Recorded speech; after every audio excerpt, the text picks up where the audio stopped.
Bonjour, on va se pencher aujourd'hui sur un rapport assez percutant des Nations Unies. Il décrit une situation qu'on peut qualifier d'explosive dans les territoires palestiniens occupés.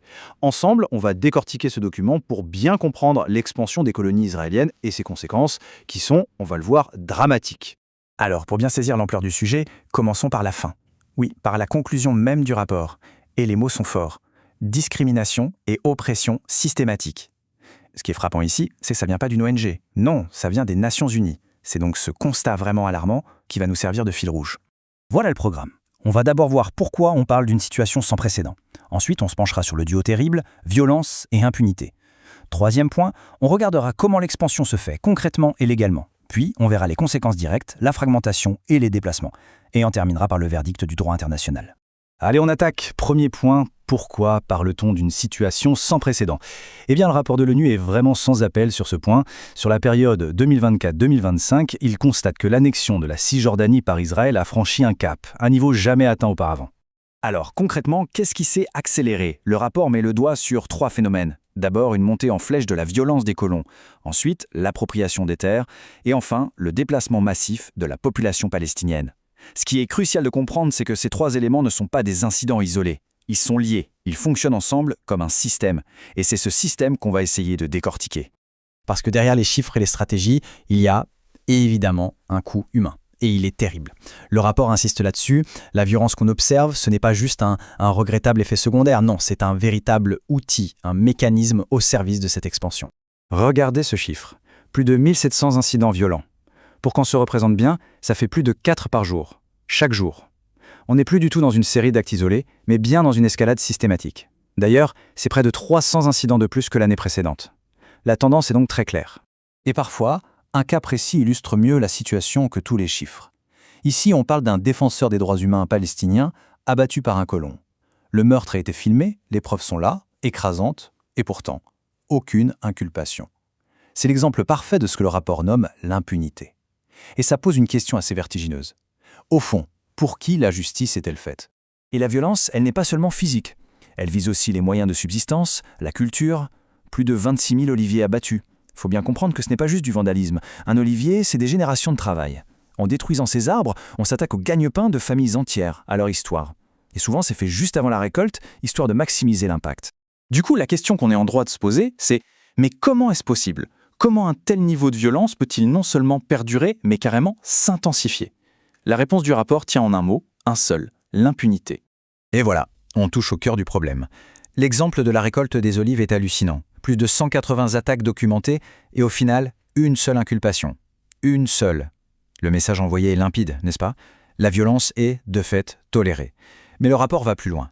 Il suggère que les autorités israéliennes sont parfois bien plus que passives, elles peuvent diriger, participer activement ou au minimum laisser faire.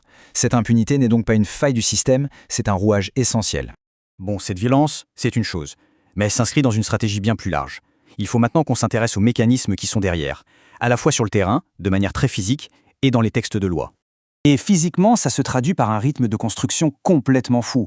27 000, c'est le nombre de logements en colonie qui ont été approuvés en un an. Pour mettre ça en perspective, c'est tout simplement le triple de la période précédente. Ce n'est plus une progression, c'est une accélération massive. Mais attention, il ne faut pas imaginer que ces constructions se font au hasard. Non, il y a une logique. Et l'exemple le plus parlant, c'est le fameux projet du bloc E1. Ce n'est pas juste un énième projet immobilier. C'est un plan mûrement réfléchi pour redessiner la carte de la Cisjordanie d'une manière qui pourrait bien être irréversible. Et là, on touche à un enjeu absolument crucial. Le but du projet E1, c'est de créer un corridor de colonies qui couperait la Cisjordanie en deux, isolant Jérusalem-Est du reste du territoire. Concrètement, ça rendrait la création d'un État palestinien avec une continuité territoriale quasiment impossible. C'est donc une menace directe au droit même des Palestiniens à l'autodétermination. Et le plus fou, c'est que ce n'est même pas un objectif caché. Le rapport de l'ONU cite noir sur blanc des responsables israéliens qui le disent très clairement.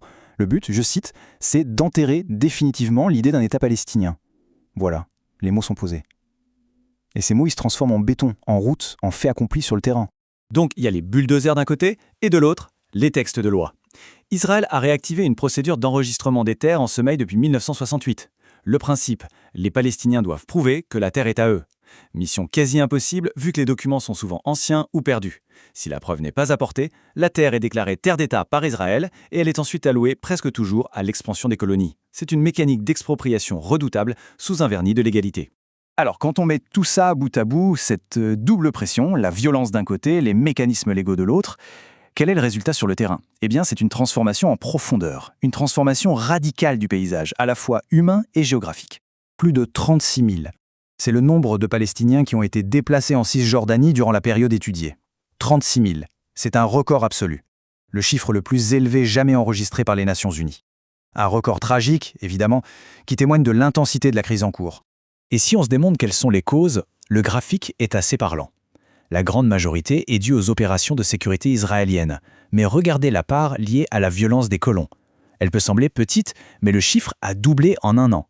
C'est une dynamique qui prend de plus en plus d'ampleur. Face à cette réalité, les termes utilisés par les Nations Unies sont extrêmement forts.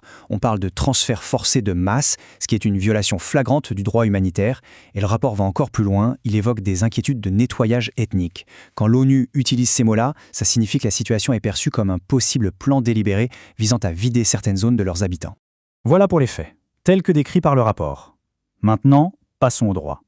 Que dit le droit international de tout ça? Quel est le verdict de la justice mondiale? Et là-dessus, un événement majeur a eu lieu.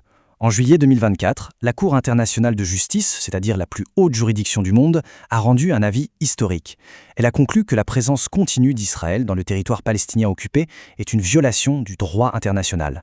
Ce n'est plus une opinion, c'est un verdict juridique de la plus haute instance possible. Parce que cette décision entraîne des obligations très concrètes. Pour Israël, d'abord, l'obligation de mettre fin à sa présence illégale et d'évacuer les colons. Mais aussi pour tous les autres États du monde. Ils ont l'obligation de ne pas reconnaître cette situation et surtout de ne rien faire qui pourrait aider à la maintenir. C'est un rappel à l'ordre très clair adressé à l'ensemble de la communauté internationale. Ce qui nous amène à la question finale, une question qui reste ouverte. D'un côté, on a un verdict juridique d'une clarté de cristal, de l'autre, une réalité sur le terrain qui, chaque jour, semble aller dans la direction diamétralement opposée.